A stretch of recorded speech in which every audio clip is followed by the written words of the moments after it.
Yung pain, napaka-painful po talaga ng karoon ng ganong sugat. Ang sakit.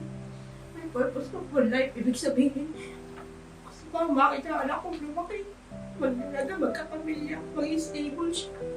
Gusto ko pang makita kaya ganun siguro. Tsaka, nag-aano sila na, siyempre, maka-experience ko pa yung mas tumanda pa. Na ano na, kasama ko pamilya. Ganun siguro. May purpose ng God. Bakit tayo ngayon? Kasi ano ko eh, pag pinutulan ako, wala na ako silbi. Wala na silbi eh. Pag walang part ng katawan mo naputol, parang pinutulan. Magandang araw po sa inyong lahat. Ako po si Sheila from Simply Nature. Welcome to another episode of Success Stories. In this series, we meet a lot of strong people who've experienced life-changing transformations. And today po, we are very blessed to be joined by a special woman who've experienced her battle with diabetes. Everybody, Miss Lucille. Miss Lucille, maaari niyo po bang ipakilala ang inyong pong Simply? Hello po, magandang hapon po, or magandang araw. Ako po si Lucille from Bataan, and I have type 2 diabetes. It start po from before pandemic. Binigyan po ako ng maintenance. Magkano po ang insulin ngayon? Sa common people, ang asawa ko po ay tricycle driver lang. Everyday needs lang po ang kita niya, halos. At hindi kami nakakaipon. Siyempre po, mahirap. Nag-start po lang sa sinasabi nilang fish eye, matang isda, na matigas, akala mo kalyo. Doon na po nag-start, yung parang kumikirot-kirot siya. Siyempre po, hindi po natin naiwasan, nababasa, naanuhan ng, sabi nila na pasukan ng tubig, kaya na-infect at napuno ng nana. Yun na po doon nag-start lahat. Na po, nahirapan na po ako maglakad kasi hindi ko na po siya ma-step ng normal dahil nga po sa nana noon. Dinibrief po siya before po na-debrief po ako sa OPD, outpatient. Pero binigyan na rin po ako ng antibiotic, lumala po. Nagpasya na po kaming, idala po ako sa hospital. Maaari po bang malaman kung sino-sino po yung nasa tabi po ninyo? Tumulong po sa inyo sa paglalakbay na ito? First po yung pamilya ko, yung asawa ko, yung mga kapatid ko po, yung anak ko, lahat po sila nakasupport sa akin. Hindi po nila ako iniwan. Financially, emotionally, spiritually, inabayan po nila ako.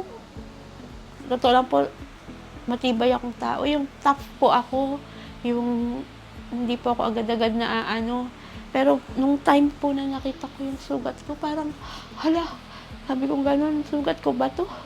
Akin ba to? Siyempre po, nung una, maiinis ka kasi ayaw mo paputol eh. Siyempre, parang galit ka. Pero hanggat maaari, ang sabi ko, huwag po, kung mayroon pong chances, huwag na pong putulin. Yung friend po ng kapatid ko, siya po ang nag-suggest na pasubok nyo yung sa ate mo dahil para po sa mga diabetes, sa mga malalang sakit. Hirap na hirap ako tingnan, parang hirap, baka putulin na dahil sa case ng sugat niya. Take na ko 1 month. After a month, parang nagsabi ng asawa ko, gumaganda yung yung sugat mo. Sabi niya, parang nagkakalaman. Sabi niya ganun. Sabi niya, saan kaya yan? Sabi ko, baka dito sa iniinom natin. Sa iniinom ko, may pinano sa akin ni Joel. Sabi niya, ay, siguro dyan nga. Sabi niya ganun. Kasi wala namang ibang ininom tayo, kundi yung gamot mo lang, ng mga insulin mo. Sabi niya ganun. Sabi ko, ay di maganda pala yan. Kaya lang, sabi ko pa, may yung mahal. Sabi niya, ayaan mo na. Nakikita naman yung pera. Basta yung improvement ng paa mo na nakikita na nagpaprogress, sabi niya gano'n. At saka nung nag-take ako ng PPARS, parang sumigla yung katawan ko. Unlike before na parang nanlalata ka, kahit nag-i-insulin ako para pang level ng sugar ko, parang iba yung parang ito binigyan ka ng booster. Parang may booster siya na lumalakas ka sa pagkain, na basta parang nagiging live ka Sa health po ng PPORS, nami-maintain po. Yung ibang kasamahan ko po, 2 plus sila pagkakain. Ako po, 1 plus lang. 100 plus ang pinakamataas ko. Kasi being stable. Opo, nai-stable. Gusto ko po sanang itanong kung sino po yung mga gusto niyo pong pasalamatan.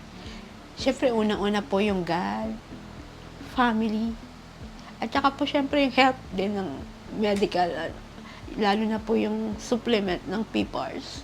Talaga pong malaki ang tulong nila. Hindi po ako nagsisinungaling kasi tested ko po sa sugat ko. Tested ko po yung nangyari. Talaga pong malaki ang sa control ng diabetes, sa control ng sugar. Blood sugar ko po, na-control po talaga mula nang uminom ako ng PPARS.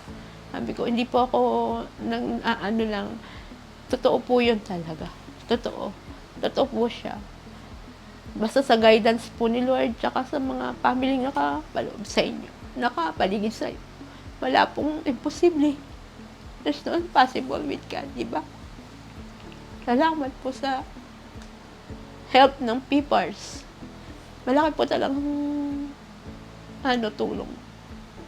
Malaking tulong. Parang kayo po ang naging way ng God para gumaling ako. Para makilala ko yung PPARS. Para matulungan ako sa gamit sa sa sakit ko. Sa karamdaman ko. Kasi before, hindi naman ako nagtitik na ganyan. Pero meron ako na dati, mga yung Herbalife, marami rin po akong pero sa PPARS po ako tumagal.